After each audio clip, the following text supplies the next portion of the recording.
Liam! What's up? Is everything alright? Need anything? You alright? Oh God, I just had the weirdest dream. Alright, fucking scared me there, you know. Let me know if you need anything. Will do. Be in the other room. Happy Halloween. Oh, it's just a dream. What was it?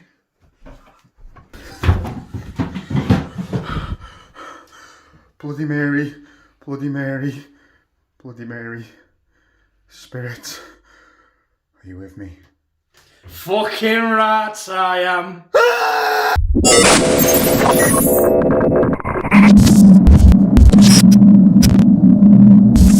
Hello everyone and welcome to In Search of a Cryptid. I'm Tom. And I'm Liam. And obviously before we made this video we had a long list of cryptids we could choose from, such as Bigfoot, Slenderman. and even the Spanish goat sucker, the Chupacabra. And we decided in the end on the first Queen of England, Bloody Mary. Well, before we looked at how to capture a cryptid, we first had to find out what Bloody Mary is. And for that, we used our trusty friend, Wikipedia. Historically, the Bloody Mary ritual encouraged young women to walk up a flight of stairs backward holding a candle and a hand mirror in a darkened house. As they gazed into the mirror, they were supposed to be able to catch a view of their future husband's face. There was, however, a chance that they would see a skull or the face of the Grim Reaper instead, indicating that they were going to die before they would have the chance to marry. In the ritual of today, Bloody Mary allegedly appears to individuals or groups who ritualistically invoke her name in an act of catoptromancy. This is done by repeatedly chanting her name into a mirror placed in a dimly lit or candlelit room. In some traditions, the name must be repeated 13 times or some other specified number of times. The Bloody Mary apparition allegedly appears as a corpse, witch or ghost that can be friendly or evil, and is sometimes seen covered in blood. The lore surrounding the ritual states that participants may endure the apparition screaming at them, cursing them, strangling them, stealing their soul, drinking their blood, or scratching their eyes out. Some variations of the ritual call Bloody Mary by a different name, Hail Mary and Mary Worth, are popular examples. So today I'm going to be attempting the Bloody Mary challenge. I'm going to be in a bathroom by myself, lit only with candles, and I'm going to be staring into a mirror into a fixed point on the mirror, whilst occasionally saying Bloody Mary 3 times. Now, will it work, or will we prove Bloody Mary to be a Halloween hoax? Hopefully, we'll find out.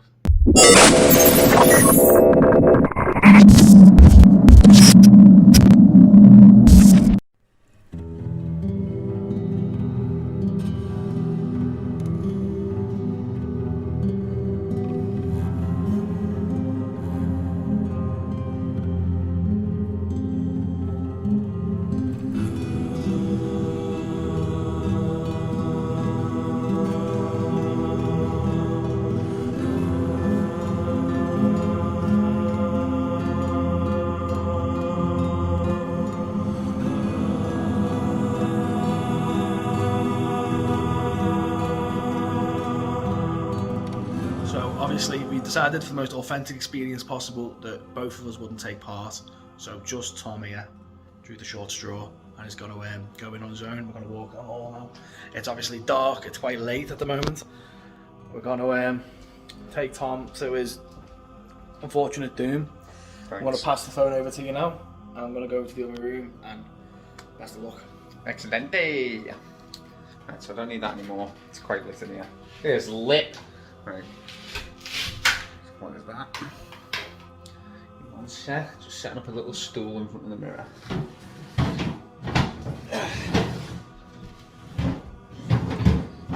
The weirdest part about this, just as I'm getting ready, is I'm not going to sit in this room for a long period of time on my own, whilst Liam's just about chilling in my flat.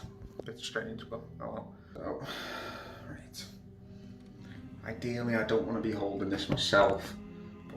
Looks like I might just have to. Yeah, that's fine. I can hold it there.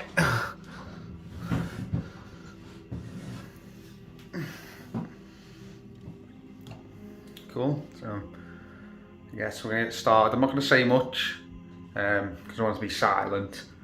See if I can hear anything and pick anything up.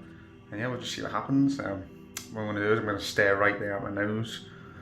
And every so often, I'm going to say the words Bloody Mary Bloody Mary, Bloody Mary.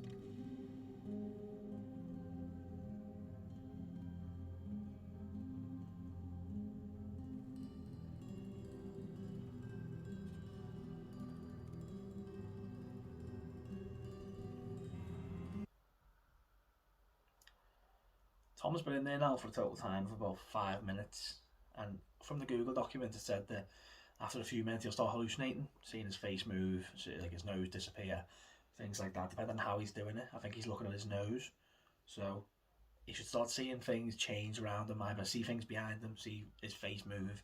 Something weird should be going on with him roughly around now. Might be a bit later. Obviously, it's probably happening to him right now, but I don't know. I can't hear him or see him, so we'll have to wait and see, won't we?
So me and Tom have put some rules together while he's in there.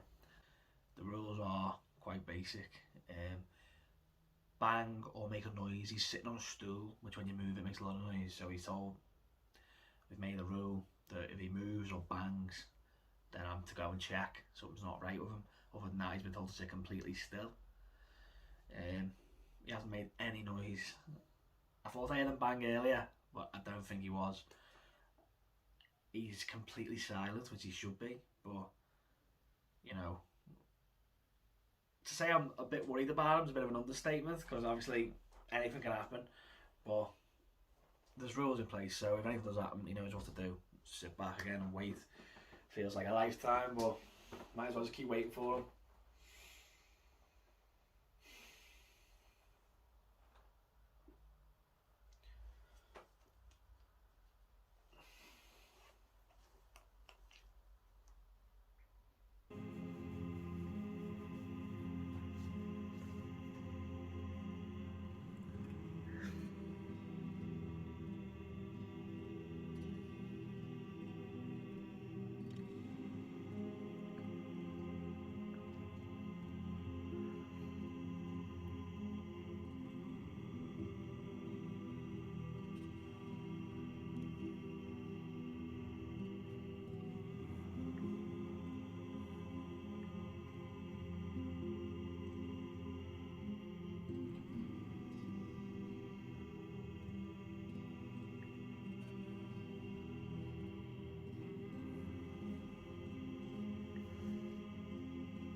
I need to move the stuff. Are you alright?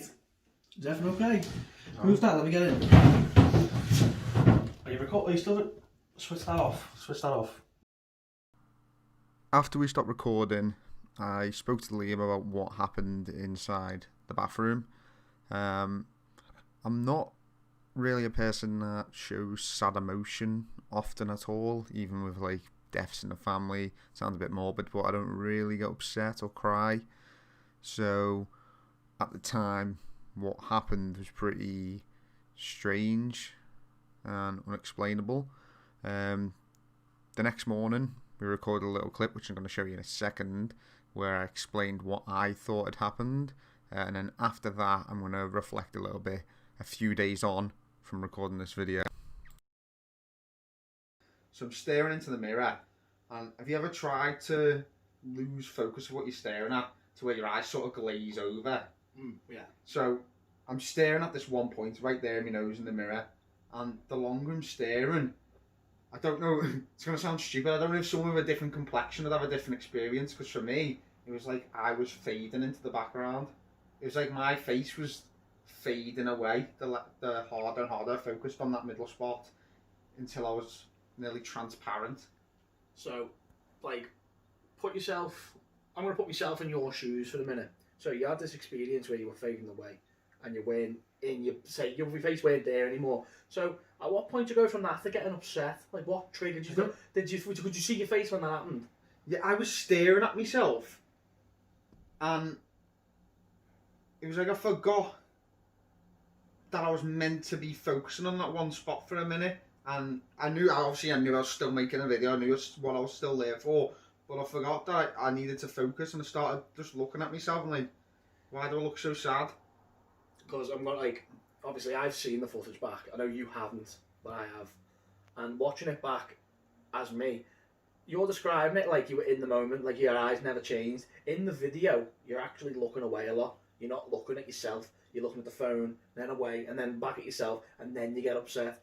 So what you're describing it like was like you were stuck in a trance in the moment. Yeah, for me it was like I was looking at different parts of my own face, and then in the video you're looking away. You're looking away from the mirror, at the phone. You're looking at things happening around you. But then you react physically, you start crying and getting upset and whatnot after all of that. So what you're describing is like you'd never left your like conscious staring, but in the video you leave it quite often. Early in the video, just it's later on, so like towards the mid to late point of the video, you start to get like fidgety, almost like you want out. Yeah, towards the end, before I obviously got up and you came in, I noticed myself checking the time on the camera, because when you're recording on the Samsung phones, you know, there's a timer, it tells you how long you've been in there, and I started checking the time, and then I was sort of trying to go back to focusing, and I'll check the time, and it's like I hadn't moved, it hardly moved at all, but it felt, when I was focusing, it felt like a long time. So a long time of being like faceless almost. Yeah, it was weird, it's like, my face would, if it sounds ridiculous, I know how ridiculous it sounds, but it was like, the more I focused, the more my eyes glazed over, I was going transparent. And then as soon as you snap back into focusing, you might not have even seen me move. You might not have even noticed it in my face at the time. As soon as I snapped back to focus, I might have blinked, or I'd just moved from that one dot I was focusing on. I could see everything perfectly. Nothing was weird. So, obviously, the obvious question at the end of it is, do you think there was anything paranormal going on? No. No. So I don't think there was. You're debunking Bloody Mary, no such thing. Bloody Mary's a myth. A myth. There we go. I think that's the first. Was there a cryptid in your room? No cryptid. Absolutely not.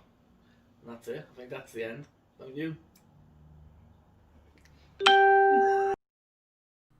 So now I'm obviously editing this video, and a few days have passed since we made Bloody Mary video, and reflecting back and watching it back, the first time I've actually been able to watch the footage fully, my opinion on what happened and why I sort of became overwhelmed with emotion is because, how do you put it into words? Everyone's going to understand, really. One exercise you do when you're, let's say, down or upset or even depressed is self-reflection. So, as silly as it sounds, when you're actually staring in a mirror, you're reflecting on yourself pretty hard. I was in there for quite a long time, just staring at myself, and I mentioned earlier in the video that it felt like I was staring at someone that I hated. Piecing together, I think if I'd went into that room in a happier place with myself, it would have been a completely different experience. I don't think what happened was anything paranormal or anything to do with a cryptid, unfortunately. I think it was just purely circumstantial, and a different person would have a totally different experience. That's what I think looking back at the footage, but let me know what you guys think in the comments section. Me and Liam will always reply to your guys' comments, and yeah, give this video a thumbs up if you did enjoy and you want to see more hunting for cryptid videos, and if you got any suggestions, then also leave them in the comments. Thanks for watching, guys, and we'll see you in the next one.